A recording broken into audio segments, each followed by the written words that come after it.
வணக்கம், welcome to Ruchi and aroma. கோதுமை மாவும் உருளைக்கிழங்கும் இருந்ததுன்னா ரொம்ப ஹெல்த்தியான கோதுமை சமோசா வீட்டிலேயே செய்து கொடுங்க. இதுக்கு 1 கப் கோதுமை மாவு, அப்படி இல்லைன்னா மைதா மாவு, ரெண்டுத்தில் எது வேணால் யூஸ் பண்ணிக்கலாம். நான் இன்றைக்கி கோதுமை மாவு வச்சு தாங்க செய்கிறேன். மாவுக்கு தேவையான உப்பு, 1/2 ஸ்பூன் பேக்கிங் பவுடர் சேர்த்துக்கோங்க, கொஞ்சம் சாஃப்டாக இருக்கும்.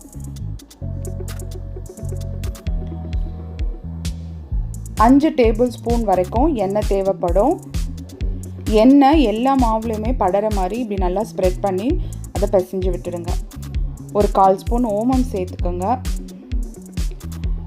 இது பார்த்திங்கன்னா பிடிக்க வரல மாவு, அதனால இன்னும் கொஞ்சம் கூட எண்ணெய் சேர்த்து அந்த ஈரப்பதம் எல்லா மாவுக்குமே படுற மாதிரி பார்த்துட்டு அதுக்கப்புறம் பிடிச்சு பாருங்கள், உங்களுக்கு பிடிக்க வரும்.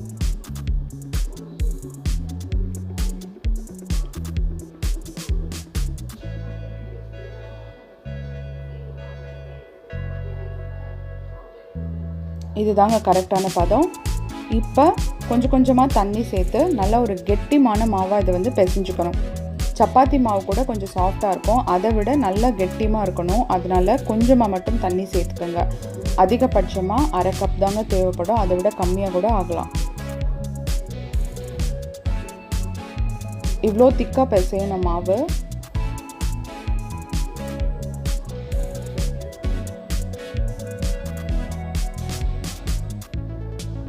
மாவு பிசைஞ்சிட்டு இது ஒரு ஈர துணி போட்டு அப்படியே மூடி வச்சுருங்க. அதுக்குள்ளே கொஞ்சம் பட்டாணி வேக வச்சுருக்கேன். உருளைக்கிழங்கு 5 உருளைக்கிழங்கும் வேக வச்சு எடுத்து வச்சுருக்கேன். இப்போ மசாலா செய்திருவோம். 2 டேபிள் ஸ்பூன் எண்ணெய் சேர்த்துட்டு 1 ஸ்பூன் சீரகம், 1 ஸ்பூன் இஞ்சி பூண்டு பேஸ்ட். லோ ஃப்ளேம்லேயே வச்சுக்கோங்க. கொஞ்சம் லைட்டாக அது பொரியட்டும். இப்போ அதில் மசாலா சேர்த்துருவோம். 1/2 ஸ்பூன் தனியாத்தூள், அதாவது நம்ம எவ்வளோ உருளைக்கிழங்கு பட்டாணி வச்சுருக்கோமோ அதுக்கேற்ற மாதிரி.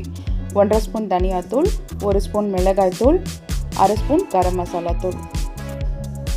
இது அந்த எண்ணெயில் கொஞ்சம் அந்த பச்சை வாசனை போகட்டும். தணல் ரொம்ப லோ வச்சுக்கோங்க, இல்லைனா கருகிடும். இப்போ வேக வச்ச உருளைக்கிழங்கும் பட்டாணியும் சேர்த்துக்கோங்க.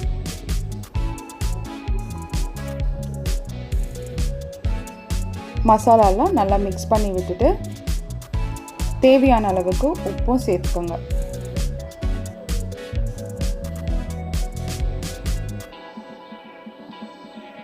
கொத்தமல்லி தூவி கலந்து விட்டுட்டா மசாலா ரெடி.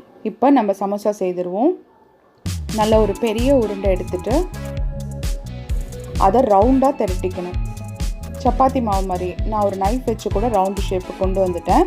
அதுக்கப்புறம் அது சென்டரில் இந்த மாதிரி 2ஆக பிரிச்சுக்கோங்க. பிரிச்சுட்டு அகலமான பாகத்தை நீட்டாக இந்த மாதிரி போட்டுட்டு கொஞ்சமாக சைட்ஸ் எல்லாம் தண்ணி வச்சு அதை ஒட்டி விட்டுடுங்க. இப்போ இந்த மாதிரி ஷேப்பில்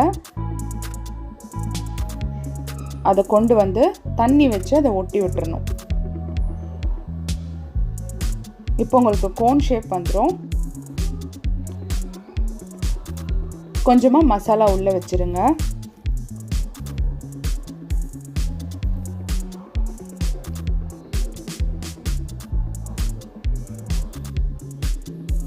க்ளோஸ் பண்ணும்போது இப்படி மடித்து க்ளோஸ் பண்ணிங்கன்னா அந்த லென்த்து ஃபுல்லாக உங்களுக்கு அட்ஜஸ்ட் ஆகும்.